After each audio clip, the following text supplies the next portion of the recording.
बिस्मिल्लाहिर्रहमानिर्रहीम। अस्सलाम वालेकुम। उम्मीद है आप सब लोग खैरियत से होंगे।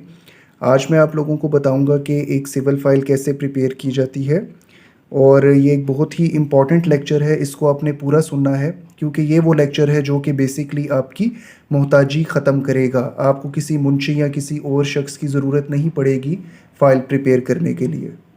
सबसे पहले आप देख सकते हैं कि ये एक फ़ाइल कवर मेरे पास मौजूद है, और इसके ऊपर आप ये तहरीर लिखते हैं, बअदालत जनाब सीनियर सिविल जज रावलपिंडी।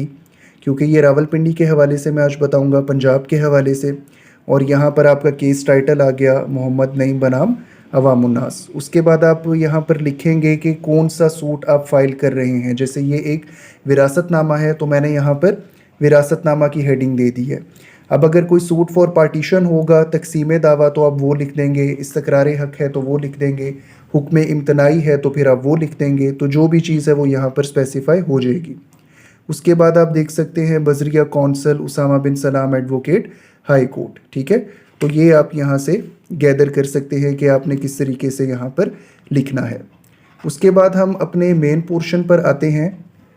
सबसे पहले जो चीज़ आपने अटैच करनी है वो आप जो लॉयर होगा उसका लाइसेंस है। जैसे आप यहाँ पर देख सकते हैं मैंने अपना लाइसेंस अटैच किया है।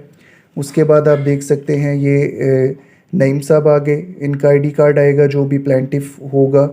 उसके बाद आप देखेंगे कि पंजाब साइड पर ज़्यादातर ये इंस्टीट्यूशन फॉर्म चलता है। ठीक है, मैं चूँकि इस्लामाबाद में भी प्रैक्टिस करता हूँ तो वहाँ पर कोई इंस्टीट्यूशन फॉर्म नहीं है, तो ये हमें सिर्फ पिंडी या पंजाब में मिलता है।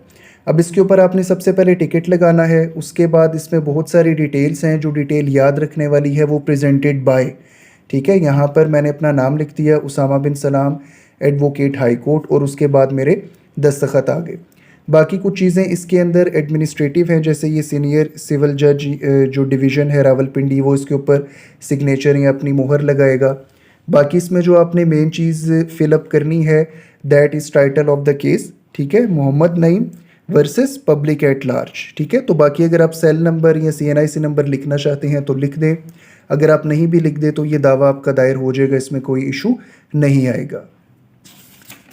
उसके बाद आप देख सकते हैं ये आपकी मेन प्लेंट आ गई, बॉडी ऑफ द प्लेंट।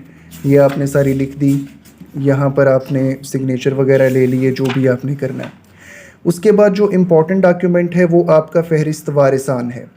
पहले जो हमारे पास कानून था, लॉ था, उसके अंदर कुछ हमें रिलैक्सेशन थी कि हम लोग ये चीज़ें फ़ौरन अटैच नहीं करते थे। ज़रूरत पड़ती थी या प्लेंटिफ की डेथ हो गई तो फिर हम इसको लेकर आते थे। लेकिन अब ये चूँकि लॉ जब से सख्त हुआ है, अमेंडमेंट्स आई हैं, तो फिर हम अब ये चीज़ें साथ ही अटैच करते हैं। अब इसमें देख लें जो फिल करने का तरीका है, अदालत जनाब सीनियर सिविल जज रावलपिंडी।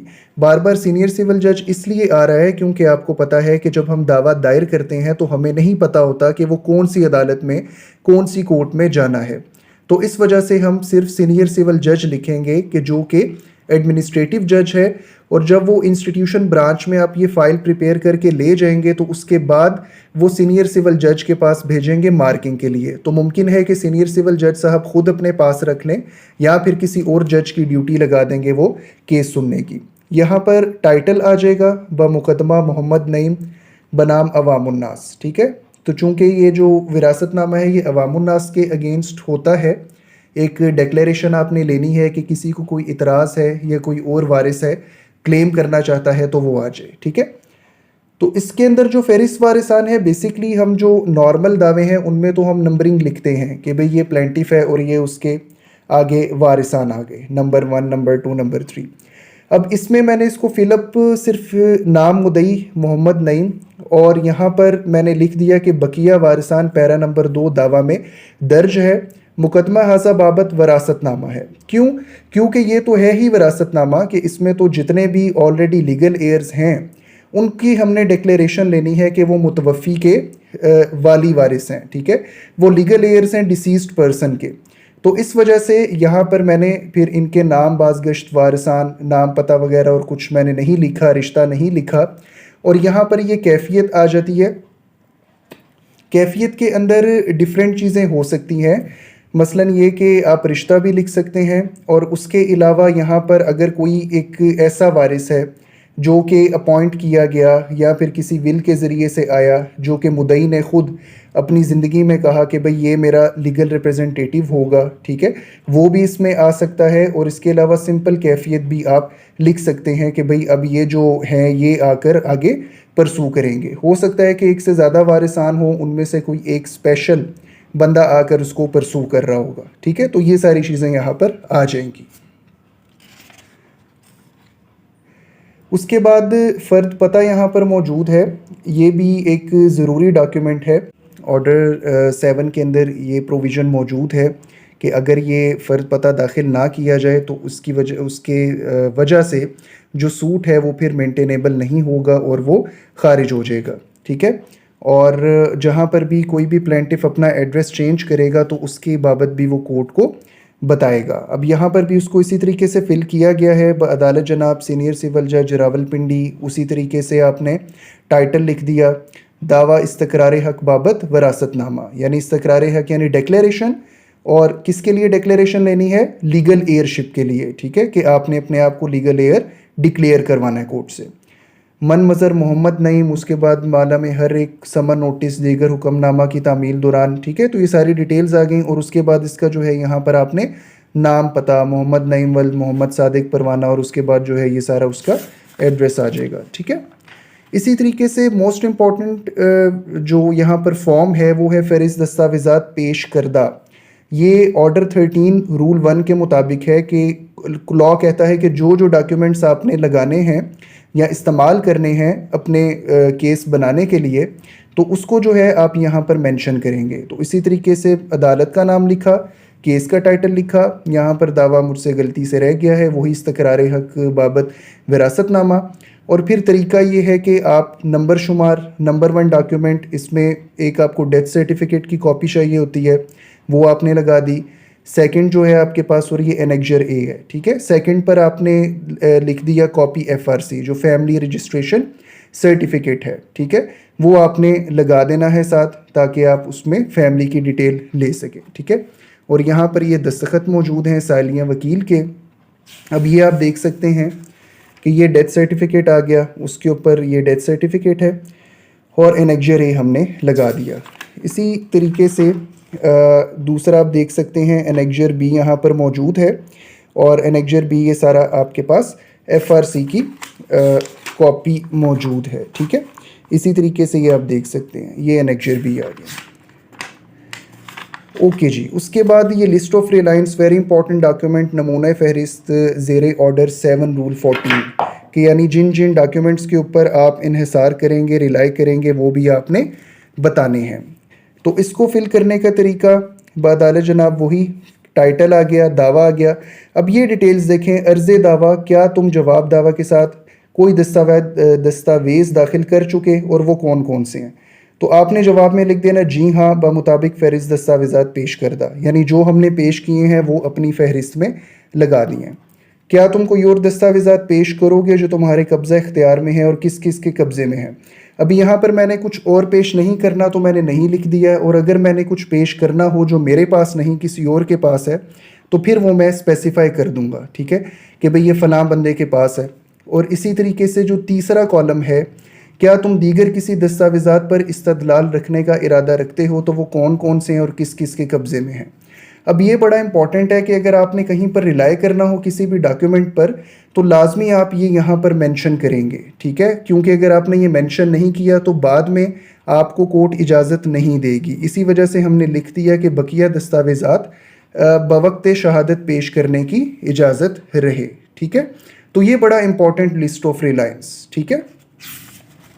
उसके बाद फ़हरिस्त गवाहान, हम पहले ये करते थे, जो पहले लॉ था उसमें इशू फ्रेम होते थे, और इशू फ्रेम होने के बाद 7 डेज़ के अंदर अंदर आप फ़हरिस्त गवाहान पेश करते थे।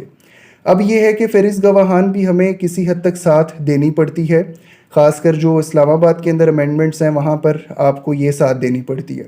तो बहरहाल मैंने इसको इस वजह से साथ लगाया कि आपने चाहे इसको साथ जमा करवाना हो या बाद में देनी हो, उसको फिल करने का तरीका ये है।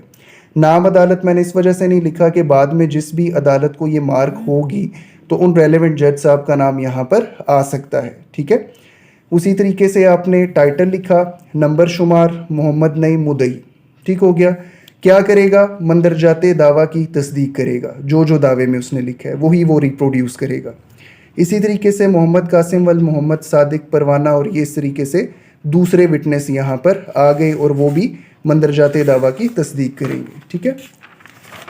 उसके बाद हमारे पास सिविल केस में फ़र्द तलबाना, इसको हम कोर्ट फीस भी बोलते हैं, यहाँ पर आप देख सकते हैं ऑर्डर 9 रूल 2 है, जिसके तहत अगर आप कोर्ट फीस जमा नहीं करवाएंगे, या रूल 3 है गालबन, कोर्ट फीस जमा नहीं करवाएंगे तो आपका दावा डिसमिस हो जाता है। ठीक है। इसको हम कहते हैं अदम तलबाना खारिज हो जाना। तो ये तलबाना बाकी डिटेल्स वही हैं, इसमें सिर्फ आपने तारीख लिखनी है, किसने दाखिल किया, मुद्दई ने, किस गर्ज के लिए दाखिल किया, बराए तलबी मुद्दा अलय, और तादाद इसमें एक आप लिखेंगे। ठीक है।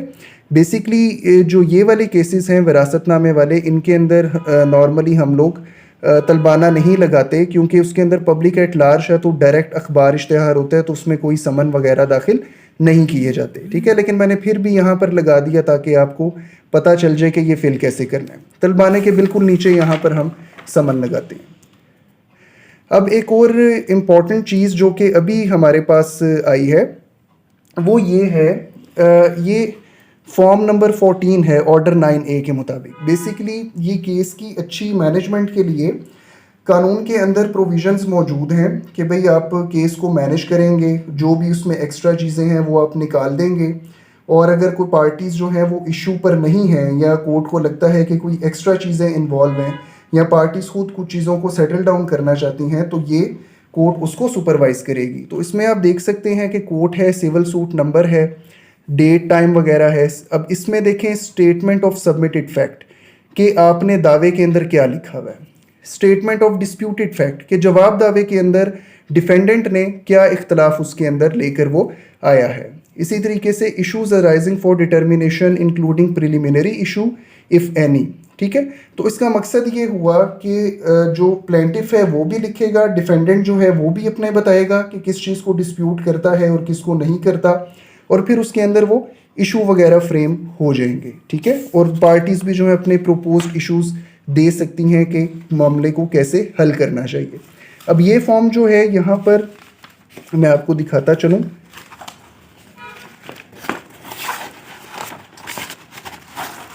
ये खाली है। ठीक है। ये सारा खाली है, आगे से भी पीछे से भी। क्यों? क्योंकि जब ये दावा दायर हो जाएगा, दावे के बाद फिर जवाब दावा आएगा, जवाब दावे के बाद ही इसको हम फिलअप करेंगे दोनों पार्टीज मिलकर। ठीक है। इसी वजह से इसको यहाँ पर खाली छोड़ा गया। उसके बाद वकालतनामा है, वकालतनामा भी आप फिलअप कर देंगे जैसे आप चाहते हैं। तो ये बेसिकली आपकी ये फ़ाइल मुकम्मल हो गई है। ठीक है। और यहाँ पर आप क्या करेंगे कि जो भी एक्स्ट्रा कॉपीज़ हैं वो आप अटैच कर सकते हैं। तो ये था हमारा आज का लेक्चर। उम्मीद है कि मैं कुछ आपको समझा पाया हूँ। अपना बहुत सारा ख्याल रखें। अल्लाह हाफ़िज़।